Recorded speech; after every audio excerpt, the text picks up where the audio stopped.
Yes, sir. Can I do who? I can't get him yet. Take me a few more minutes. Hey man, you turn things around and change things around a whole bit, and it says a break at 3:10. We just got back.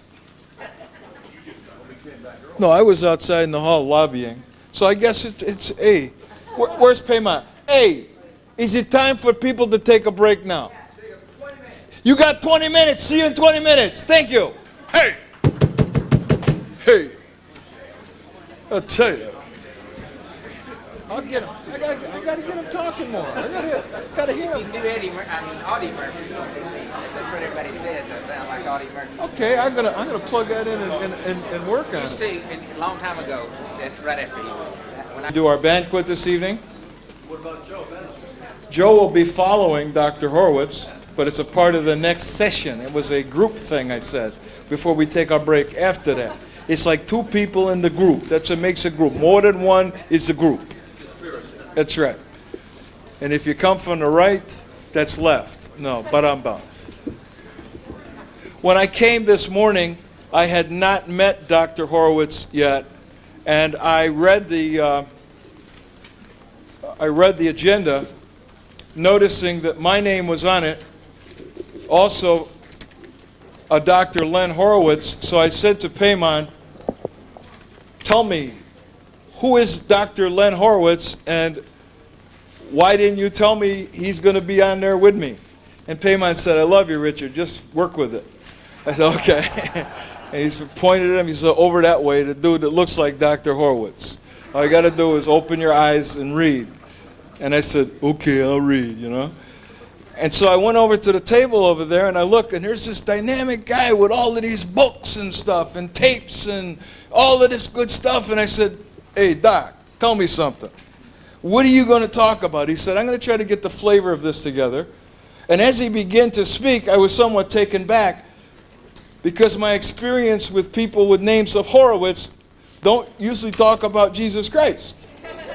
So I was said, oy vey, we got a guy here talking from Horowitz saying Jesus Christ. I don't understand. But as we went on for a few minutes, it came to me very readily because people have a tendency to need to label things. And I need to label stuff, know what I'm saying? So I said, this is a Messianic Jew. Messianic Judaism. There's this connection between the Judeo-Christian ethic. There's not a separation between the two that many want to infuse in it. And I said, whoa, I think we're onto something here. So, I would like to have you give a warm welcome, a rousing applause to Dr. Len Horowitz. Thank you.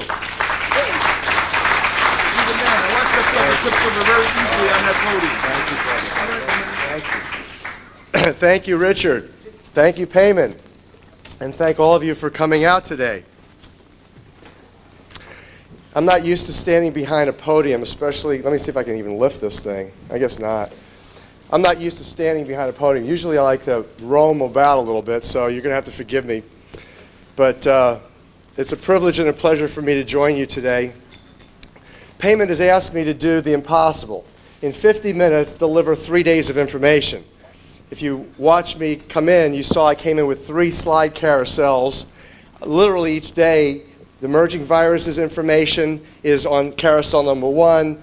The healing codes for the biological apocalypse is on number 2. And what you need to do to prepare your temples of God, your bodies to defend themselves against the current and coming plagues is on 3. It basically covers the Healing Celebration book that just came out this year. But my heart, what I'd love to talk about is what, God willing, will come out in May and June of this year, which is called Death in the Air. It's a new book. It's subtitled Globalism, Terrorism, and Toxic Warfare, which relays the most stunning revelations that I've been able to be blessed with to date. And I would like to maybe just touch on it. Again, as I mentioned when I opened this program today, that you need to do due diligence on the little tidbits of information. We're going to be throwing out a lot of information. You'll be overwhelmed at the end of this 50-minute session. And you need to go in and do a little bit more. And that's not because we want to sell books or tapes, although we greatly appreciate your contributions when we do. It's what maintains our ministry, what keeps us going financially, what puts food on our table. But more importantly, it's what's going to save you, your children, your friends, and your family, those who have eyes to see and ears to hear, the documents that we deliver and the truths that are delivered. So, without further ado, I would love to spend 20 minutes going into how the current and coming plagues, delivered by the Rockefeller family and friends, and that we're told we're foolish conspiracy theorists when we bring in the names of the families such as Rockefeller, Rothschild, et al., but how these people are literally fulfilling God's prophecy. That when you go into the book of Revelation, for example, and the Lord has blessed me with being the carrier of some vital prophecies, the end times are here. I'll give you an example real quick, and you'll see it for yourself. The prophets who blessed the face of this planet said that there would be a time when the great plague struck. We have entered that time. They said that that would herald the Messianic age, a time when God's Spirit would be poured out on all people. An extraordinary spiritual renaissance would be at hand when the great plague struck, we were told. The information that I've been blessed with that I'm delivering now is the fact that all of today's current and coming plagues, the greatest plagues in history, from HIV/AIDS to the host of other vaccine-related injuries. Here's a short list. They involve the autoimmune diseases, the childhood injuries, the bizarre cancers that we never saw 50, 60 years ago, or if we saw it was very, very few. Today there are epidemics of all of these. Here's the short list of vaccine-related injuries. They include chronic fatigue immune dysfunction, fibromyalgia, lupus, MS, ALS or Lou Gehrig's disease, chronic crippling rheumatoid arthritis, adult and juvenile type 1 diabetes, Crohn's disease, Guillain-Barré that my mother, like tens of thousands of other people, died from after she got a flu vaccine that contained in it contaminants, Guillain-Barré autoimmune, Bell's palsy, Stevens-Johnson syndrome, and I could go on. There are many, many more. Then there are the childhood injuries, vaccine-related. All of these now are vaccine-related in the scientific literature. The contaminants, ingredients, are just plain vaccine injuries. Childhood injuries now include these chronic draining ear infections that won't quit we never saw years ago. Multiple antibiotics that physicians' visits simply can't treat. And then you have these skyrocketing epidemics, particularly in California. It was the first state that recognized this, where there's nationwide now recognized a 600% increase in autism, also vaccine-related injury. You have attention deficit hyperactivity disorders that the vaccine contaminants and the foreign RNA and DNA from bacteria, virus, fungus, molds, chicken embryos, bovine fetal serum, monkey kidney tissues play a role in the delivery of these contaminants, as well as the DNA that causes genetic damage in the children. So you've got autism, hyperactivity disorders, attention deficit now skyrocketing. Of course, asthma, hay fever, and allergies. It's disgusting that you go particularly into the black community, into the schools there, and there you see the grade school children, approximately 15 to 20% now having to go to school with these respirators, with these aspirators, where they have to take medication to just even breathe. That's, you can thank the vaccines, and you can and the contaminated blood supplies have delivered everything else from hepatitis B and C to the mad cow disease agent called prion. Of course, the cancers include the leukemia, lymphoma, sarcoma, cancers, AIDS complex, Gulf War syndrome, and there are many more that are, for instance, related to the polio vaccines.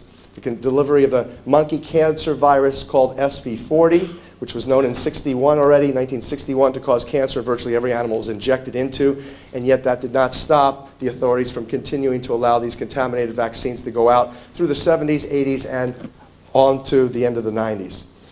So raise your hands if you've had family or friends who have developed one or more of these illnesses that I've named over the past, let's say, 5 or so years. Raise your hands high. Come on, raise them high. I want to see you. Now, if you look around the room, you're looking at probably 90 to 95% of the room with their hands raised. Therefore, if you don't think that we have entered into the time of the great plagues, you are seriously mistaken. Now, here's the good news. Those who told us that these plagues were to come also said that this would herald a messianic age, a glorious age of a spiritual renaissance. To show you that we are indeed on track for this as well, watch this raise of hands.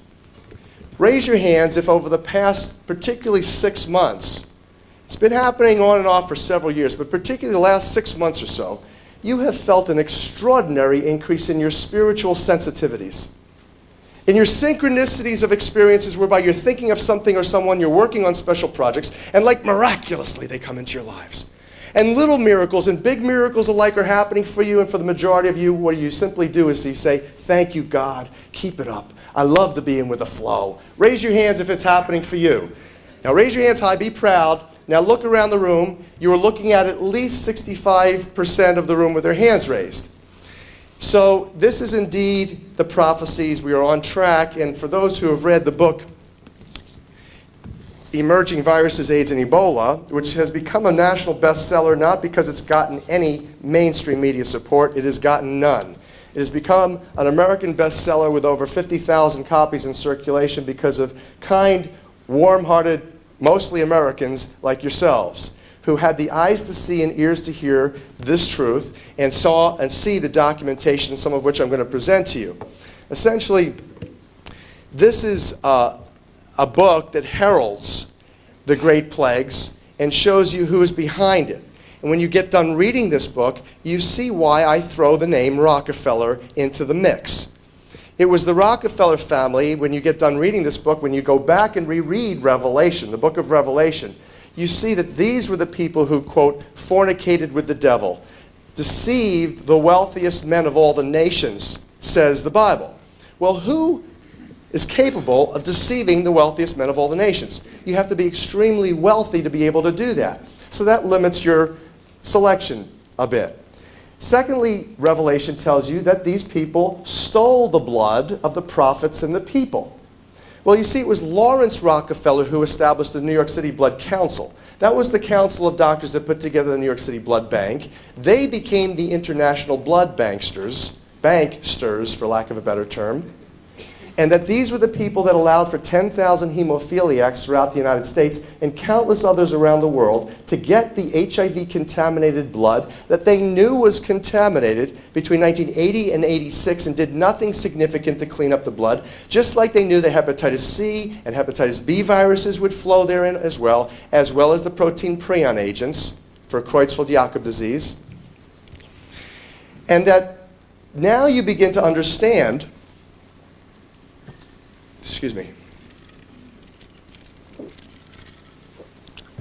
you begin to understand why Revelation talks about blood bankers. It says also that these people practice sorcery and cast magic spells to bring on their new world order called Babylonian system. Well, when you look up the term sorcery or magic spells in concordance, the root word is pharmacopoeia, pharmacy, pharmaceuticals. These are the international pharmaceutical industrialists. And suddenly now you begin, when you read Emerging Viruses, to get a very clear picture of what's going on here. You had, for instance, the Rockefeller family buy into IG Farben, which was Germany's leading industrial organization prior to World War II. For all practical purposes, they were the Third Reich. Their top officials were the top SS. For $35 million in 1938, the Rockefeller family secured from IG Farben the patent rights of the synthetic fuel and rubber that they were about to produce. The Holocaust victims were about to produce in the Holocaust victim-built and run factories outside of Auschwitz. And in fact, we were talking at lunch about the heating crisis situation in Israel today. Certainly, we all deserve to have our land to live on. The Jews, the Arabs, we all deserve to have the freedom, but the fact is that you can read the history books now, and you can literally determine that Israel was established based on a lie. That if it wasn't for the fact that the Rockefellers were blackmailed when the Israeli intelligence came to Rockefeller in 1948 and said, you either get the vote needed in the United Nations to give us our state, or we're going to expose the fact that you supported Hitler, gave Hitler all the oil that he needed, worked out your own deals with the Nazis, and literally committed treason against the United States. You either give us that vote or you lose. And that is the vote upon which the State of Israel was created. So right now, even that situation is beginning to fulfill Bible prophecy, heating up into a major war. You go on and it talks about the plagues, and it talks about that the plagues are associated with beasts. Well, you look up concordance, the word beast, and it's not just big beasts like lions and tigers and bears or dinosaurs. It's little beasts, bacteria, viruses, flowing through the rivers and streams that it says are the people. If you ask what is flowing into the rivers and streams of people all over the world today, full of contaminants, full of impurities, you realize it's the contaminated vaccines and the contaminated blood, all brought to you on a silver platter named public health by the Rockefeller family and friends. Revelation even has a sixth angel coming down and cutting Babylon's grapes, and they fall into the wine press and the wine flows out, bringing the plagues to humanity. So this is really fulfilling Bible prophecy. Let me just bring you quickly through some really important documents. The Human Genome Project, just briefly, we get into in the book Healing Codes for the Biological Apocalypse. That's this book. This is my last year's book with Dr. Puleo. And a little bit more thoroughly in Healing Celebrations, which is the practical how-tos. What are you going to do to prepare your temple of God, your body, to defend itself, your family? That's this book. You want to know the most advanced level of biospiritual warfare?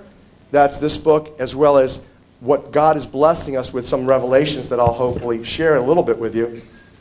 That's Healing Codes. But the Human Genome Project, which we have heard so much about, is a complete, like everything else, fraud. Do you know that the Human Genome Project, the DNA, and by the way, that's centered in the Rockefeller-created eugenics laboratories called Cold Spring Harbor Laboratories.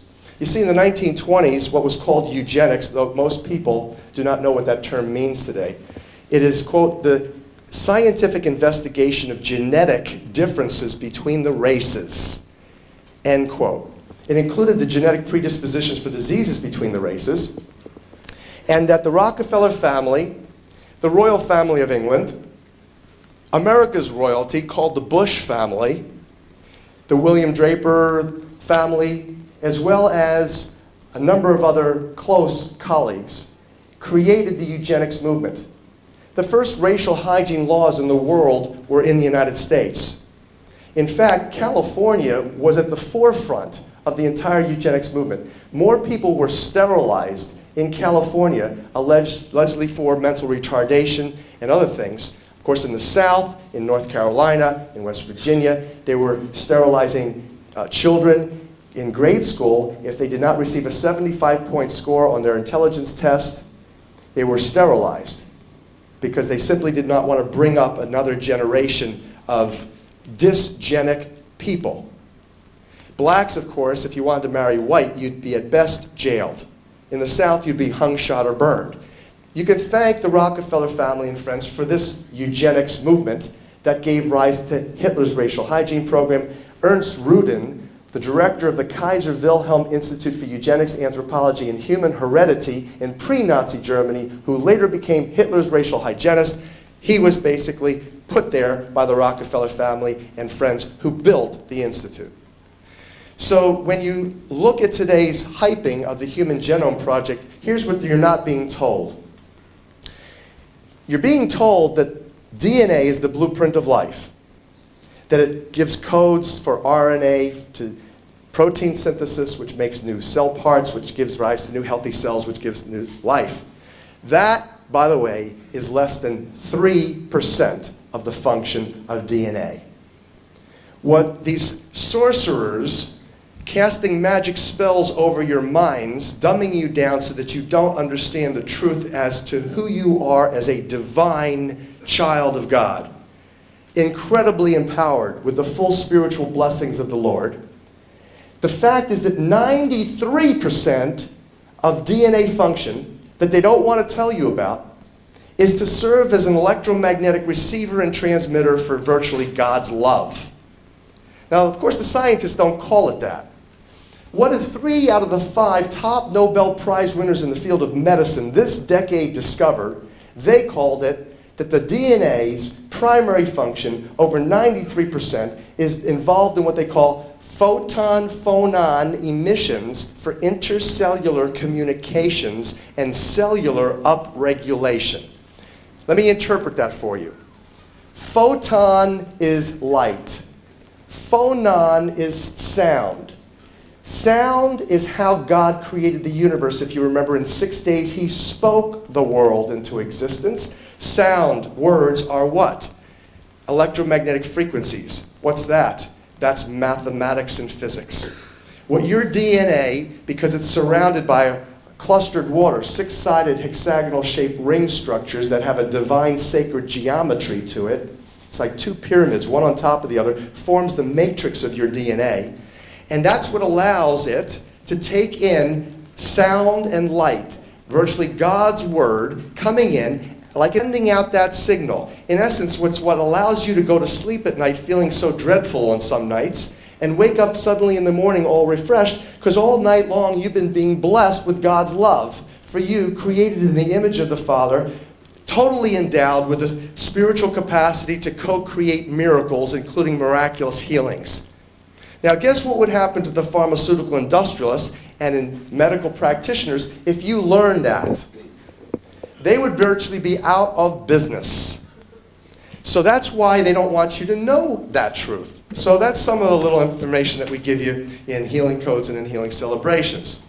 Who, of course, teaches our doctors are the pharmaceutical industrialists. In essence, what you have is a cult. A cult. Medicine is a cult. And I tell you that as a Harvard Behavioral Science Masters in Public Health recipient. Behavioral science, media, persuasion, technologies, research. I'm an expert being very persuasive. Be careful.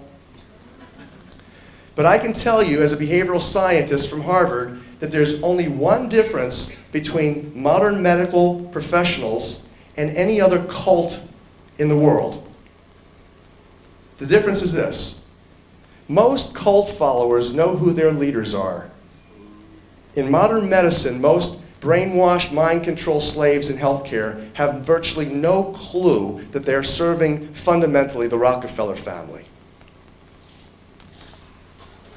So let me go on. Ultimately, in the book Emerging Viruses, I deliver some hard, cold, stunning documentation.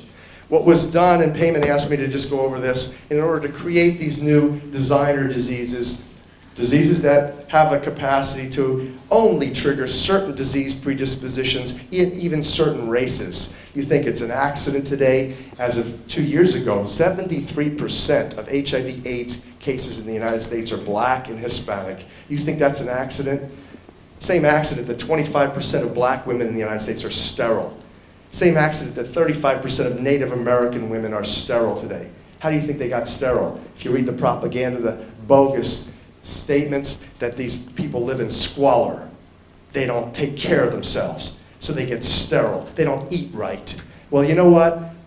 You can fool some of the people some of the time, but you know, when you go study medicine and embryology and physiology, you learn that an embryo will continue to develop, that a fetus will steal the minerals and nutrients out of a malnourished woman. They won't get sterile. They'll have the baby. The mother will die during childbirth, but they will have that baby.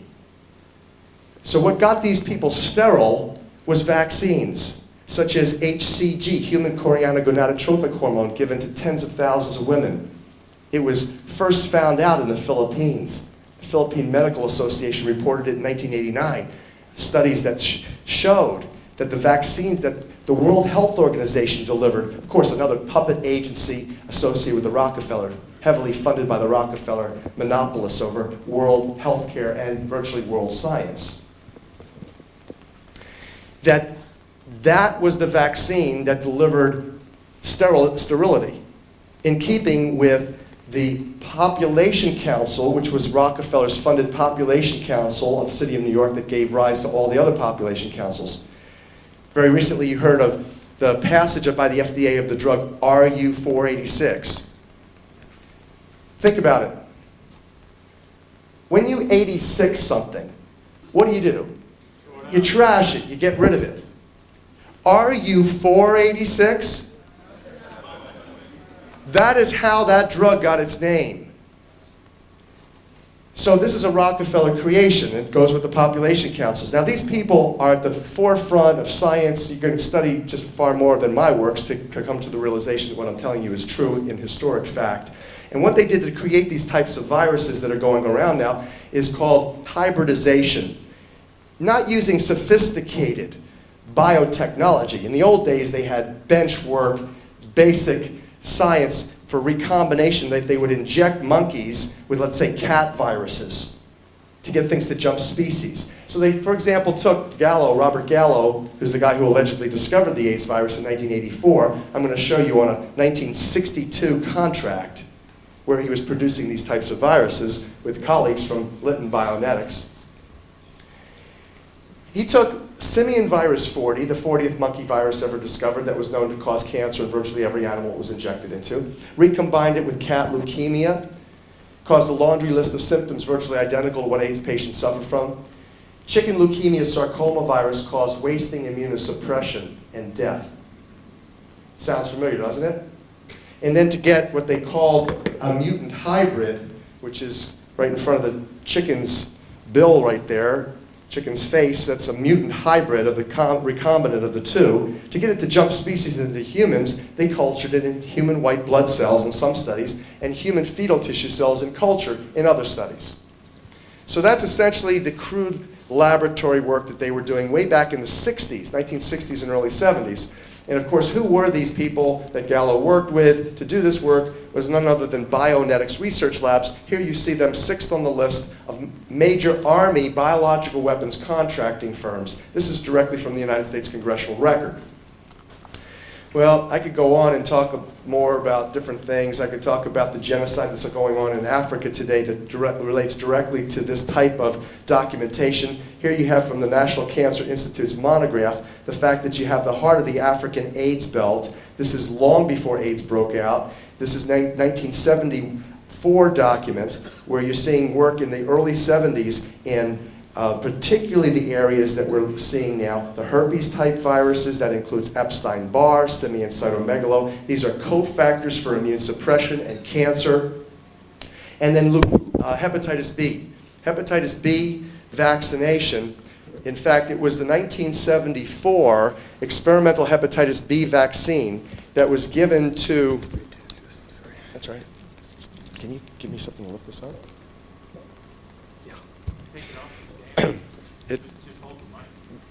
Can I do that? Yeah. That's all right. Just stay near them. You're more comfortable. Yes, excellent. Okay. So basically, it was the 1974 experimental hepatitis B vaccine given to gay men in New York City and blacks in Central Africa that, according to all the epidemiological evidence, the science, including the DNA sequencing of the full viral genome. You've heard reports that their viruses were a long time ago, centuries ago, AIDS virus evolved. Well, portions of it did, but the full gene sequence you find that came out in the mid-70s, and that it all relates to this particular vaccine produced by the Merck pharmaceutical company, whose man, Dr. Maurice Hilleman, we have actually on the tape called Horowitz on Vaccines, telling you that he brought the AIDS virus into North America in contaminated monkeys destined for vaccine research and development at the Merck Pharmaceutical Company. Meanwhile, the Merck Pharmaceutical Company you can trust about as much as you can trust the Rockefeller family. They were the ones who received the lion's share of the Nazi war chest at the end of World War II. On August 10th, 1944, the, quote, German flight capital, end quote, was sent out to establish a virtual forever monopoly over the world's pharmaceutical and chemical industries. And that 750 corporations received that to secure that monopoly. The lion's share went to the Merck Pharmaceutical Company, and their president at that time was George W. Merck, whose, at the time, was, when the Nazi windfall profits came in, was none other than America's biological weapons industry director, personally appointed by President Roosevelt and Secretary of War Stimson. So the heart of the African AIDS belt, right there where you see those stars and the square, was where they were testing these vaccines. This is northwest Uganda region of Central Africa, and of course also in New York City you see a square that relates to the same fact that they were using gay men there in 1974 and 75 to produce what now amounts to global genocide.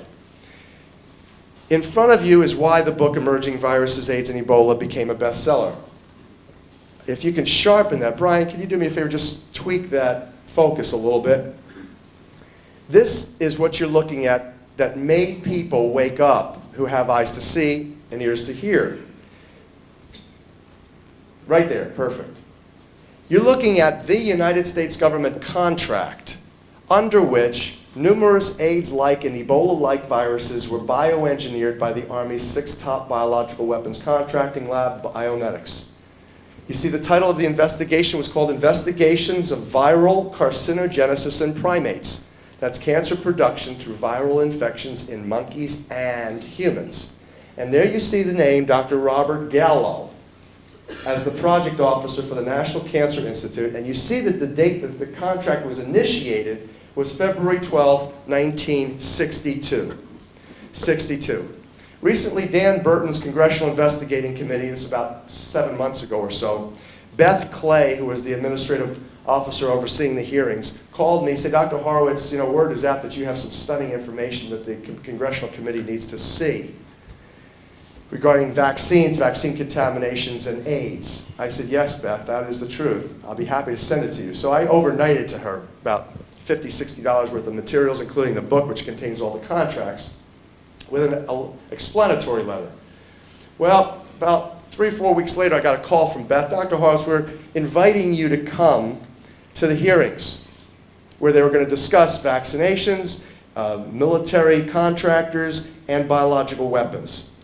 And I said, Beth, that's wonderful. I said, are they going to ask me to testify? Oh, no, Dr. Horowitz, we just are inviting you as a courtesy to come and be in the gallery. I said, Beth, thank you, but no thanks. I don't want to come there and get sick. So you want me to testify? It's another story. I'll pay my way. I'll be there tomorrow. Well, the word came back to me from a friend of Beth Clay's that the primary reason why they did not want to have me come and testify was because they said, quote, your material, Dr. Horowitz, is like throwing boulders on the top of heads of legislators, and we simply at this time want to throw a few pebbles to wake them up, end quote. As far as I'm concerned, that would be fine and glorious if it weren't for the fact that there are millions and millions of people who are dying right now. And that because of that attitude, those people's blood are on these legislators' hands. Let them be judged for this. So this is the Emerging Viruses Human Genome relationship, the story. It's all about genetics. It's all about eugenics. That is racial hygiene. That is taking out dysgenic, undesirable populations. And that is what global genocide in the age of the New World Order is really about. Suddenly now you begin to wake up and realize why your family and friends are so sick and ailing. In the new book, we go into, it's called Death in the Air, subtitled Globalism, Terrorism, and Toxic Warfare. And what brings the most meaning to what is going on in your family and friends today in your communities. What we now show you is going on in healthcare in America and virtually the world is what is militarily classified as, quote, non-lethal military warfare, end quote. What's that? Why, the think tanks of Rockefeller and Friends, and I'm talking about the Committee of 300 and the Royal Institute for International Affairs, Stanford Research Institute, and a number of other think tanks like Tavistock, came up with the fact that in order to control populations in a new world order, where you want to kind of like put away the really destructive weapons, because if you blow up like a nuclear weapon, it's costly to the infrastructure. The bankers own it anyway, so why destroy it? It's better to just basically kill people off silently and untraceably with biologicals and chemicals, which were perfected during the Holocaust. And so today what you're looking at is an economic substitute. That's their language. A, quote, economic substitute, end quote, for standard militarization using the, quote, Russian biological warfare method, end quote, and I suppose it's called the Russian biological warfare cocktail method because the Americans likely invented it, wherein you expose targeted populations to combinations of biological and chemical weapons simultaneously or within some period of time close to one another. So the chemicals wreak havoc with the immune system, leaving people more susceptible to opportunistic infections. Then the biologicals come in and then totally wreak additional havoc. Plus, they've got the new designer microbes, such as the mycoplasma agent that buries deep into the cells. It's very difficult to diagnose, even harder to treat. Standard antibiotics can't touch it. Can't get rid of it for, more than a couple weeks. And then ultimately that leaves this person sick chronically, ill, dependent then, virtually enslaved to a pharmaceutical complex. They become drug addicts. And that really is what the think tanks came up with as saying this is the way that modern warfare will be enacted in the 21st century. You have now enslaved a population, a culture, a nation to the pharmaceutical industrialists, and isn't this exactly what we're seeing in the headlines today regarding the pharmaceutical supplies to the country of Africa? So, to show you that what this is not a secret. It's a secret only because humanity has been dumbed down. That the people in charge at the highest levels of the Illuminati or the Freemasons, the highest levels, I'm not talking 33-degree Freemason. Most Freemasons are good human beings. 99.99% of them are doing good in the world. They think they're doing good, and they're serving, unfortunately, not the same God that most of us, and the Judeo-Christian Muslim world pray to. Essentially, to show you that these people at the highest levels, above 33-degree, know what's going on, I'm going to show you now a series of slides from Denver Airport. Today, as you go into the main terminal building from Denver Airport, get your baggage, you pass by a series of beautiful, colorful murals.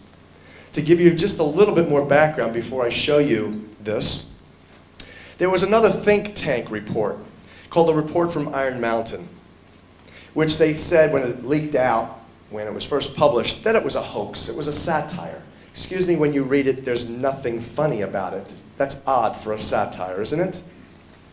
Well, when you read this, it lays out in the New World Order what, like I just mentioned, will be used to be an alternative to standard militarization and standard economics.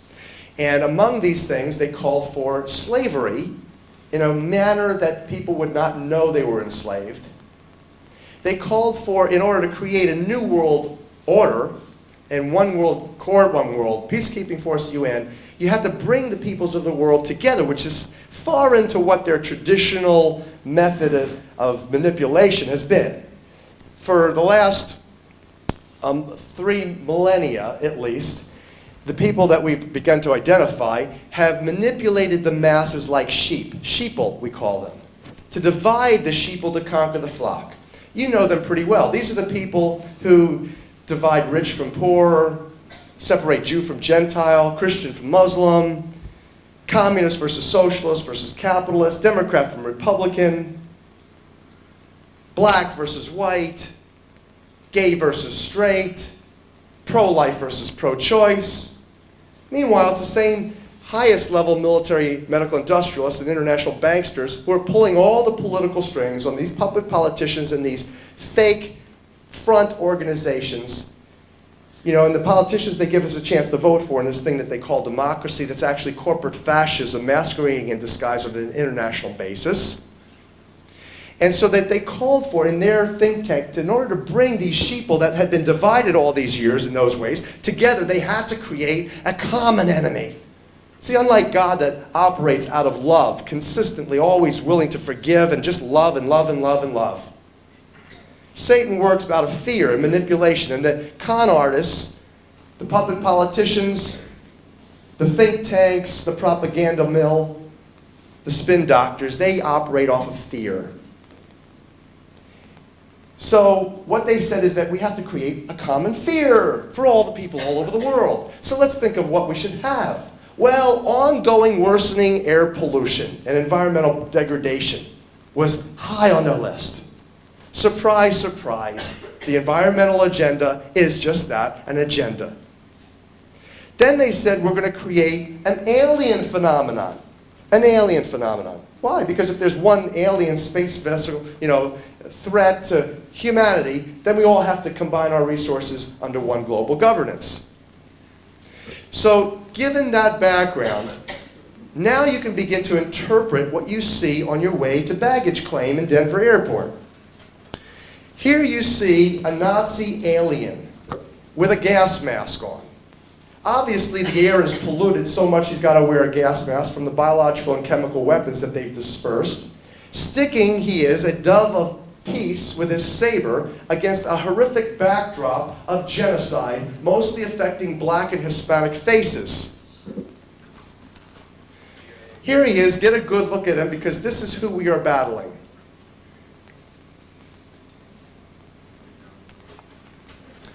Here is the faces of those stricken with child abuse, child molestation, infanticide that we are fighting.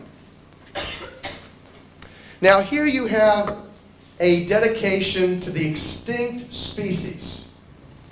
Against a horrific backdrop of flames and destruction, you see in the foreground, you see the American buffalo extinct, you see the sea turtle extinct, you see the whale extinct, and you have children crying over 3 open caskets in the foreground, which represent the extinct humans.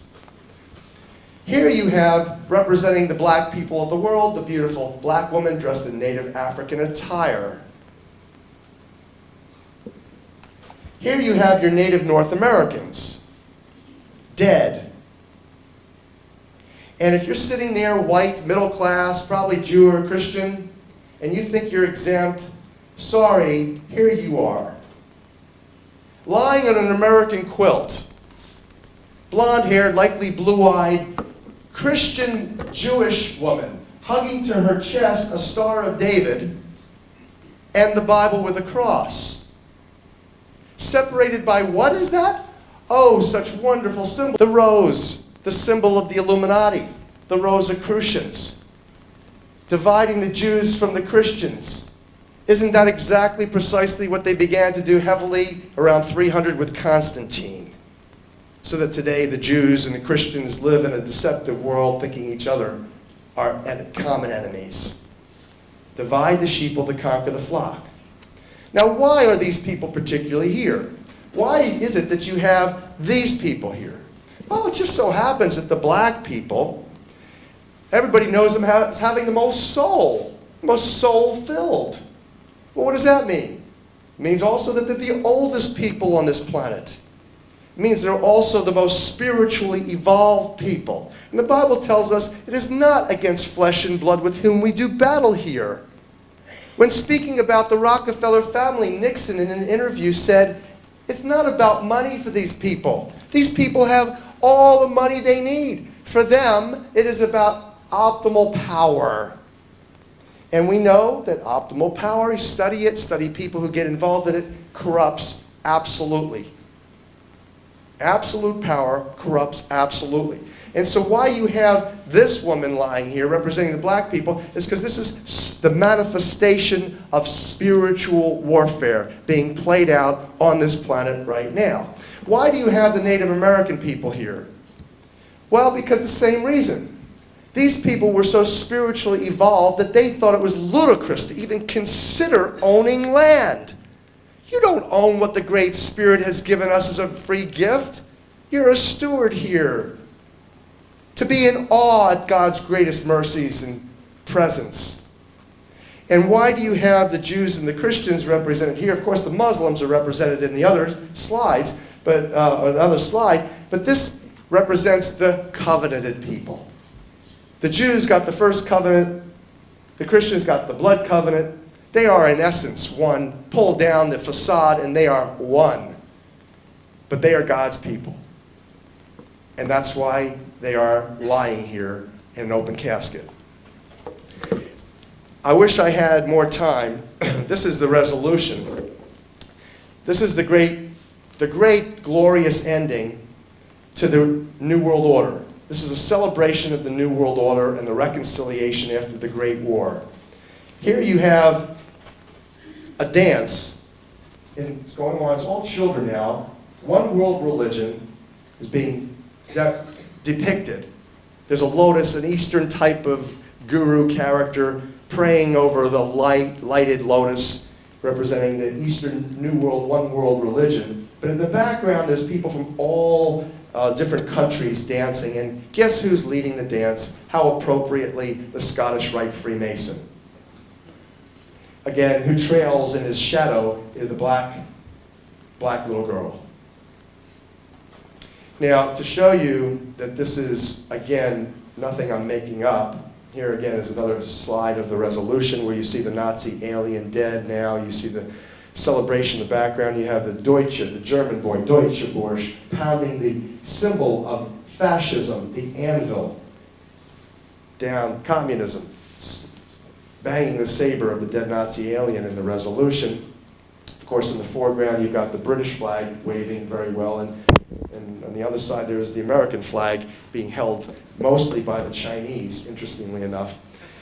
And that if you focus this slide, now you're going to see that I didn't make this up, that this is the dedication capstone to Denver International Airport. March 19, 1994, when you do the numerology on it, it's 9, it's completion. And that ultimately it says, for the New World Airport Commission, dedicated by the most worshipful Prince Hall Grand Lodge, Claude W. Gray, Grand Master, and over there, it's virtually the same, another lodge of Grand Lodge of Colorado, Benjamin J. H. Bell, Junior Grand Master. What's the difference between these two? One's black, one's white. One's the black Illuminati, one's the white Illuminati. So it's a racist organization to begin with, and they're certainly continuing in their saga. There's great news, though. Let me tell you just briefly the good news, and then I think I have about 5 more minutes, and then I've got to end.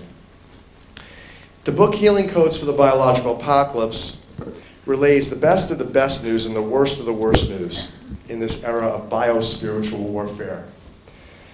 The best of the best, thank God, is a little bit better than the worst of the worst. The worst news is in the last 6 chapters deals with this illness called mad cow disease in humans, Creutzfeldt-Jakob disease, based on the protein prions. That's what causes it. And that it's going to make AIDS, according to all the scientific community, seem like picnic in the park on Sunday. This, despite the fact that your Centers for Disease Control tell you today that there are very few, if any, cases of Creutzfeldt-Jakob disease in the United States, and they're lying royally. Recent Yale study, for instance, showed that 13% of Alzheimer's patients, of which there are 4.5 million in the United States today, have been misdiagnosed. They actually have Creutzfeldt-Jakob disease, mad cow disease in humans. That's over 450,000 Americans right now.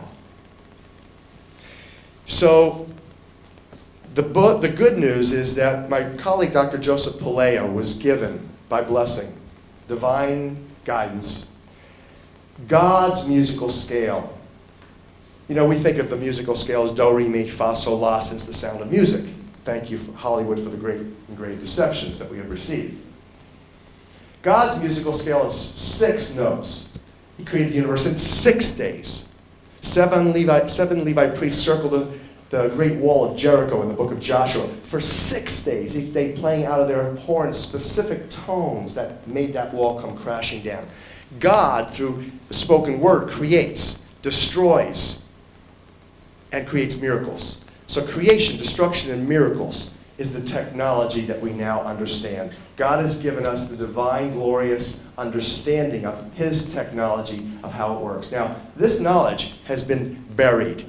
It has been buried by, initially, the ancient Levi priests, who, when they translated the original Torah into the Greek Septuagint, they instilled the verse numbers in the Bible some 3,000 years ago.